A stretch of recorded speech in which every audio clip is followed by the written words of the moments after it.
You think you know how the West was won? With six-shooters, white hats, and square-jawed heroes. Bullshit. It was won by desperate people making dirty bargains in the middle of nowhere. This is a story about a man losing everything, and the mail-order bride who brought salvation in a doctor's bag. Boone chewed the end of a bitter willow twig until it splintered against his molars. The stagecoach depot was nothing more than a weathered plank platform sitting in a sea of cracked yellow mud. Wind tore down from the high passes, carrying the smell of pine needles, alkaline dust, and the faint, sour tang of his own unwashed wool coat. He was 36, but his bones felt 50. He didn't want to be here. A year ago, in a moment of whiskey-soaked weakness and crushing winter isolation, he'd paid an agency in St. Joseph to find him a wife, a companion, someone to keep the cabin fire from dying while he was out pulling calves in the snow. But that was a year ago, before the sickness hit the herd, before his mountain ranch turned into a graveyard. Now, he had no business bringing a woman into his failure. The stagecoach rattled into view, a dark speck dissolving out of the heat haze. The horses were lathered, their breaths blowing in wet, exhausted snorts as the driver hauled back on the brake. Wood screamed against iron. Dust washed over the platform, coating Boone's boots in a fine, chalky film. The door unlatched. A woman stepped down. She wasn't the delicate, rosy-cheeked girl the agency's typewritten letter had promised. Josephine stepped onto the boards with a heavy, flat-footed thud. She wore a faded gray dress, the hem caked in prairie mud. Her face was sharp, angular, her skin already weather-beaten from the journey. She didn't look around with wide-eyed wonder. She looked at the depot, the horses, and finally at Boone, with the exhausted, assessing eyes of a woman sizing up a bad bet. "You Boone?" she asked. Her voice was low, scraped raw by road dust. "I am." He didn't tip his hat. He just stared at her hands. They weren't gloved. Her knuckles were prominent. The skin around her nails stained a faint, permanent yellow. "My trunk is heavy," she said. That was it. No romantic greetings, no nervous tears. Boone walked past her to the back of the coach. The trunk took 2 men to lift Boone, and the driver grunting under the sheer, dead weight of it. It didn't rattle with china or shift with folded dresses. It felt like a box of rocks. He shoved it into the bed of his buckboard wagon, the wood groaning in protest. They rode up the mountain in silence.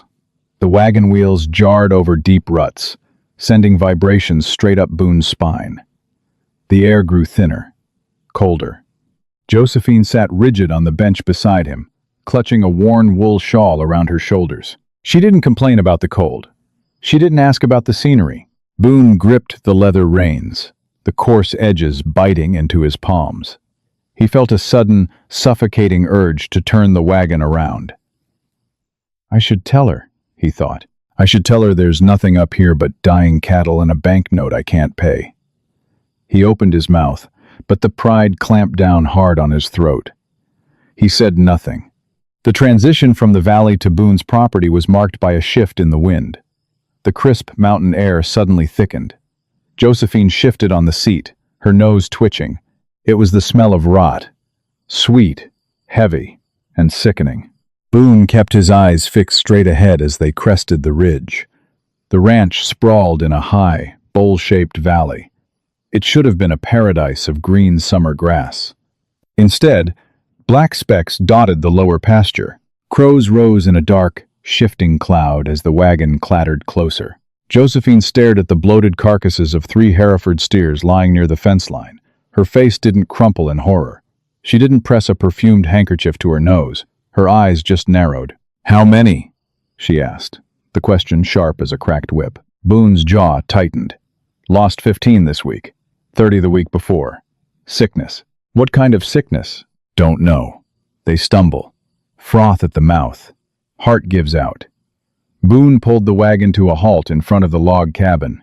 It was a rugged, ugly structure, patched with mud and drafty. "It ain't a place for a woman right now. If you want the stage back tomorrow, I'll pay the fare." Josephine climbed down from the wagon without waiting for him to offer a hand. She walked to the back, dragged her trunk an inch, testing the weight, then looked back at Boone. I didn't ride 2,000 miles to turn around because you've got dead cows, Boone. Bring the trunk inside.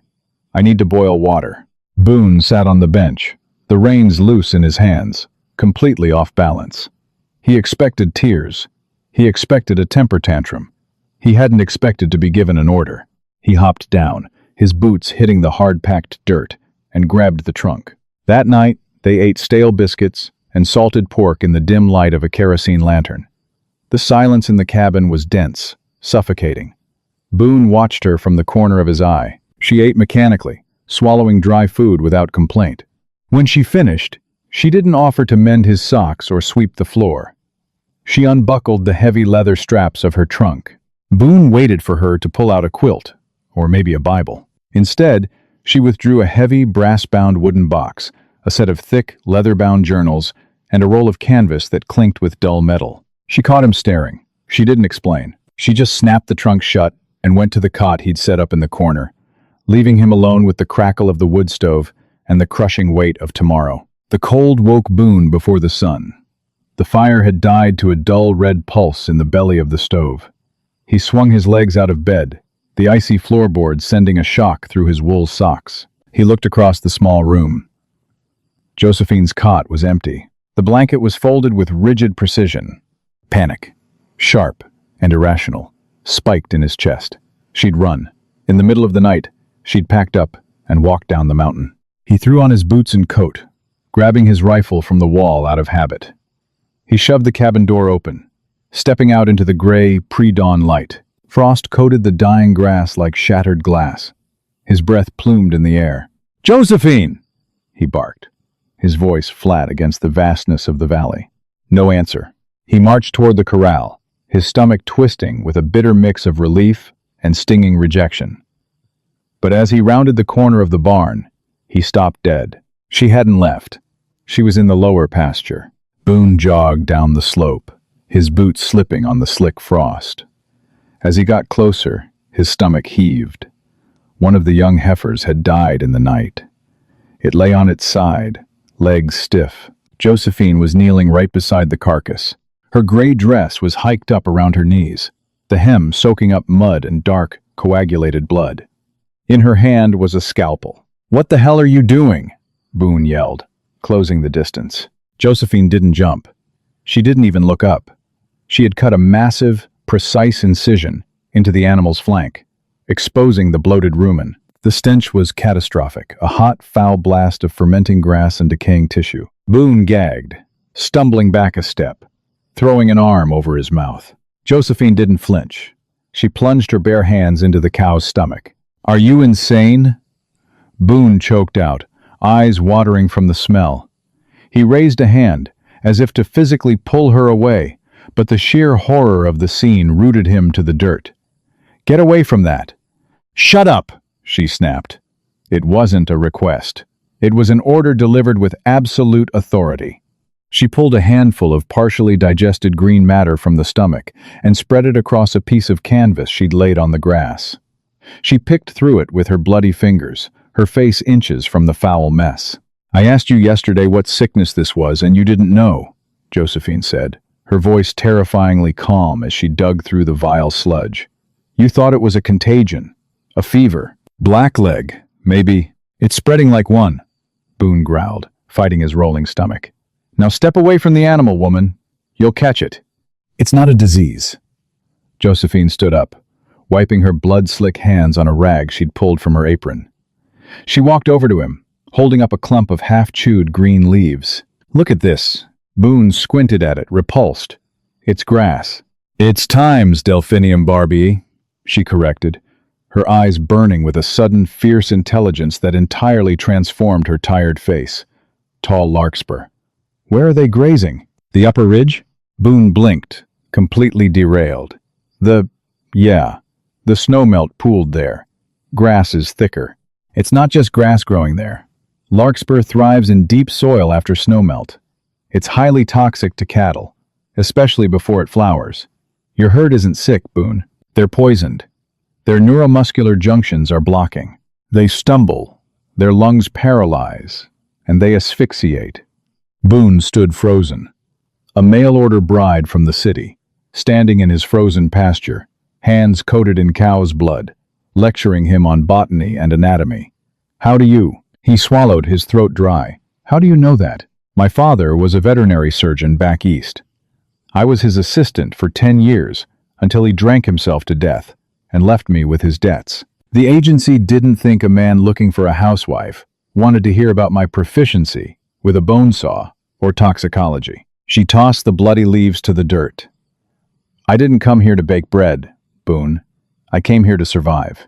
A loud, wet groan broke the silence. 50 yards away, a red calf was staggering in the frost. Its legs splayed out. White foam dripped from its muzzle in long, thick ribbons. It collapsed heavily onto its side, muscles twitching violently.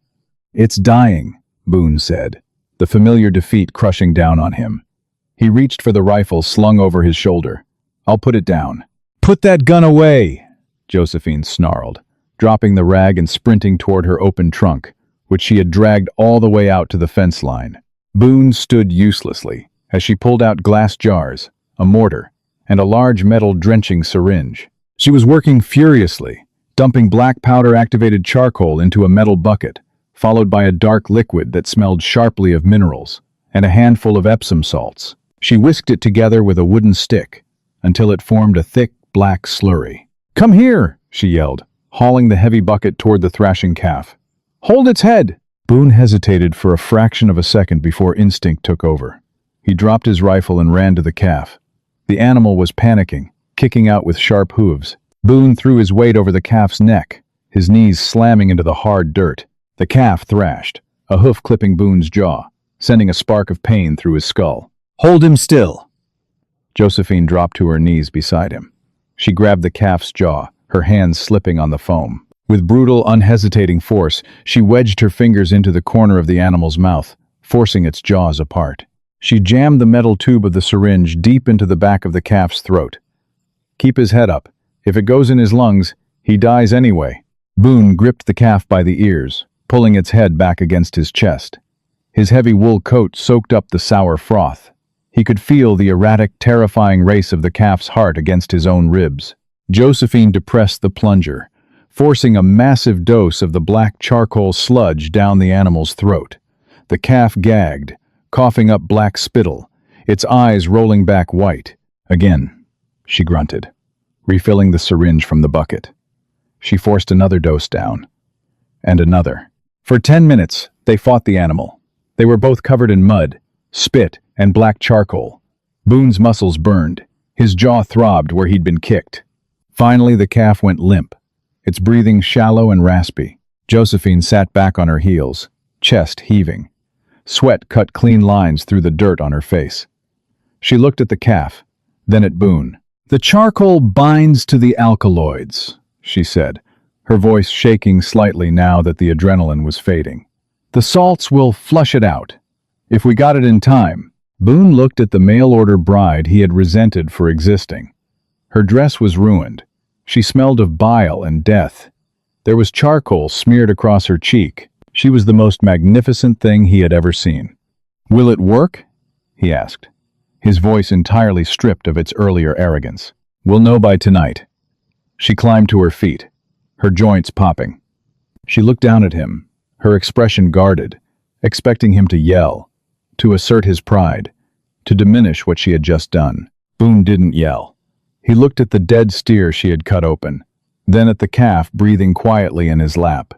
He gently laid the calf's head on the grass and stood up. He walked over to her heavy trunk by the fence line, picked it up, and hauled it toward the cabin. "I'll make the coffee," Boone said over his shoulder. The water in the tin basin turned the color of bruised plums, then a murky, muddy black. Josephine scrubbed her hands with a block of coarse lye soap. She didn't scrub like a woman trying to get clean. She scrubbed like a surgeon preparing for the next amputation. The caustic soap ate at the minor cuts on her knuckles. She didn't wince. Boone sat at the rough-hewn table, a chipped enamel mug of chicory coffee cooling in his grip. The cabin smelled of boiled grounds, wet wool, and the faint, lingering copper scent of blood. He watched her back. Her gray dress was ruined beyond repair, stiff with dried mud and the foul stomach contents of the steer. He set the mug down. The ceramic scraped loud against the wood. Calf is standing. Josephine stopped scrubbing. She didn't turn around, but her shoulders dropped a fraction of an inch. Is it drinking? Nosed its mother's udder before I came in. It's weak, but it's upright. She rinsed her hands in the black water, grabbed a rough towel, and finally turned to face him. Her face was hollowed out by exhaustion, the skin under her eyes bruised purple from lack of sleep. One calf doesn't save a herd, Boone. The rest of them are still up on that ridge. If they eat more of that larkspur today, they'll be dead by nightfall. The charcoal only treats the symptoms. We have to remove the source. Boone knew she was right. He also knew he was a prideful man who had spent the last 10 years answering to no one but the weather. Now, a woman half his size, who had been in the territory less than 24 hours, was dictating his ranch operations. The contradiction gnawed at him. He felt deeply emasculated, yet overwhelmingly relieved that someone else was finally carrying the weight. He stood up, his knees popping in the quiet room. "Can you ride?" "I can sit a horse," she said, her voice flat. "But not in this." She plucked at the heavy, filth-caked skirt of her dress. Boone walked to his cedar chest at the foot of his bed. He dug past his winter flannels and pulled out a pair of heavy canvas work trousers and a spare leather belt. He tossed them onto her cot. Cut the hems. "Meet me at the corral in 10 minutes. The work was brutal. The sun climbed high, burning off the morning frost and baking the valley floor into a cracked, alkaline skillet. Boone gave Josephine a gentle roan gelding, but riding a western saddle was a different beast than the English side saddles she might have known. They rode up the steep incline toward the snowmelt ridge. The air grew thin, burning Boone's lungs. The Hereford cattle were stubbornly rooted in the thick, toxic green patches of larkspur. They didn't want to move. Boone cracked his leather lariat against his leather chaps, a sharp pistol shot sound that sent the led cows staggering backward. "Hiya! Get on!" he roared, his voice tearing in his dry throat. Josephine rode the flank. She didn't have a whip, and she didn't know how to yell like a drover. Instead, she rode her horse aggressively into the brush, using the animal's bulk to physically shoulder the cattle down the slope. Boone watched her out of the corner of his eye. She was terrified of the massive, horned steers. He could see it in the rigid line of her spine, but she didn't stop. Dust choked the air, coating their teeth and stinging their eyes. The smell was overpowering crushed sage, pungent horse sweat, and the sharp ammonia of cow urine. By noon, they found 2 more sick heifers. They were already down, legs splayed, white froth bubbling from their noses. There was no hesitation this time.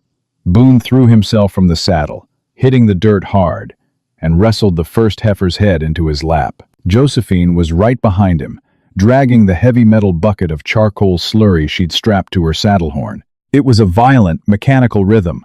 Pry the jaws open, jam the syringe, plunge the sludge, avoid the thrashing hooves, move to the next one. Boone took a glancing blow to his ribs from a kicking hoof, the impact driving the air from his lungs in a sharp, wheezing hiss. He rolled into the dirt, coughing up dust. Josephine didn't coddle him. She didn't ask if he was all right. She just knelt on the heifer's neck and yelled, "Hold the bucket!" He scrambled back, gripping the heavy iron handle while she drew up another dose. They fought the mountain, the herd, and the poison, until the sun sank behind the jagged western peaks, bleeding out in streaks of violent orange and bruised purple. By the time they pushed the last of the 200 head onto the rocky, weed-free lower flats, Boone's hands were trembling with fatigue. He slumped in his saddle, looking out over the herd. They were bawling, restless, but they were safe. He looked over at Josephine. Her canvas trousers were smeared with black charcoal. Her hair had escaped its tight bun, hanging in damp, dirt-clotted strands around her face. She was slouched forward, her hands gripping the saddle horn just to keep from falling off. "They'll stay here," Boone rasped, his throat raw. "Grass is thin, but it won't kill them." Josephine nodded once, a slow, heavy movement. "Good." They rode back to the cabin in complete silence, the only sound the rhythmic, exhausted thud of hooves on hard-packed dirt. 4 days passed. The rain came on the 5th. It wasn't a gentle shower. It was a vicious, driving mountain storm that hammered the tin roof of the cabin with deafening force. The temperature plummeted, turning the rain to sleet that rattled against the glass window panes like thrown gravel. Inside, the iron wood stove radiated a dry, intense heat. The cabin smelled of wet leather, burning pine, and the sharp, medicinal tang of iodine. The deaths had stopped.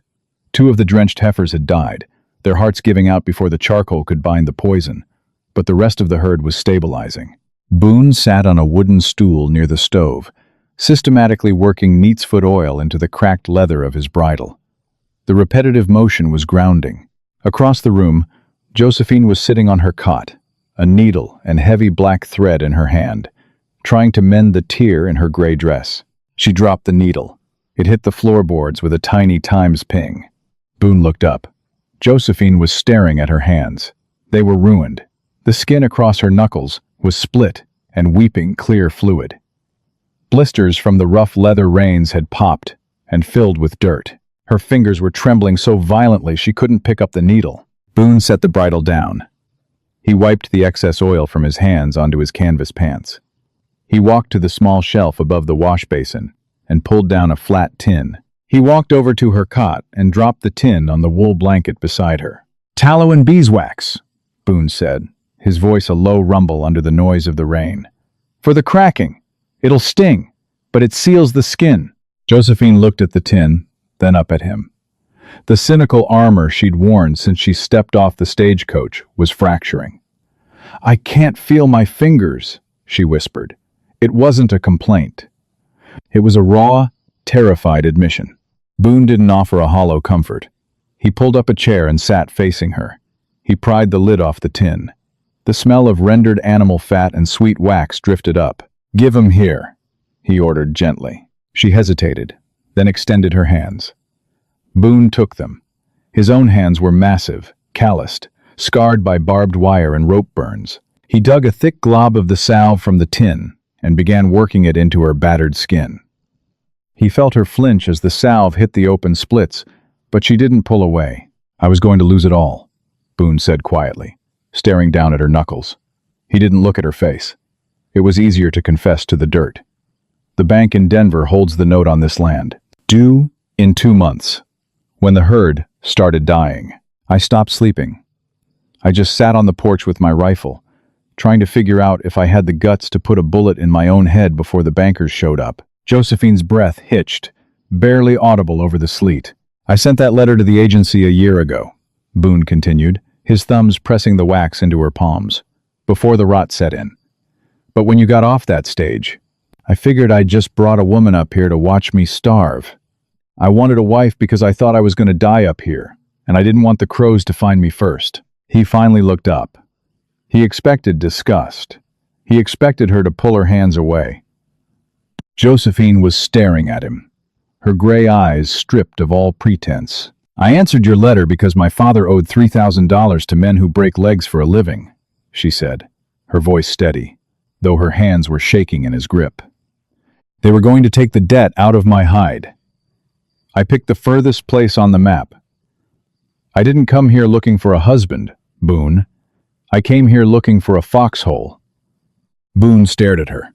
The silence stretched between them, thick and heavy, entirely ignoring the storm raging outside. She wasn't a fragile thing to be protected. She was a survivor, as ruthless and cornered as a trapped wolf. She had shoved her hands into the rotting gut of a dead animal because failure meant death for both of them. Josephine pulled her right hand gently from his grip. She reached up and touched the side of his jaw, right over the dark, ugly bruise where the calf had kicked him days ago. Her fingers were slick with beeswax, her touch clinical, testing the bone. "It's not broken," she murmured, her thumb lingering on the rough stubble of his cheek just a fraction of a second longer than a doctor needed to. "No," Boone agreed softly. He leaned into her hand, just a millimeter. There was no sweeping romance, no sudden fiery passion, just the bone-deep realization that they were 2 drowning people who had somehow built a raft out of charcoal, mud, and sheer stubbornness. She had saved his livelihood. He had given her a place where her brutal, unladylike skills were the only thing that mattered. Boone reached up and wrapped his hand over hers, holding it against his face. The smell of tallow, rain, and survival filled the space between them. "We're going to keep the herd alive," Boone said, a promise hammered into steel. Josephine looked at him, the corner of her mouth twitching upward in the first genuine, exhausted smile he had ever seen her wear. "Yes, we are. Because I refuse to let a weed evict me." The West wasn't built on fairy tales. It was built on grit, blood, and the stubborn refusal to die when the world tells you it's over. If Boone and Josephine's story struck a chord with the survivor in you, hit that like button, share this video with someone who needs a reminder that salvation rarely comes wearing a white hat, and subscribe to the channel for more raw, unfiltered tales of the frontier. We've got plenty more dust to kick up,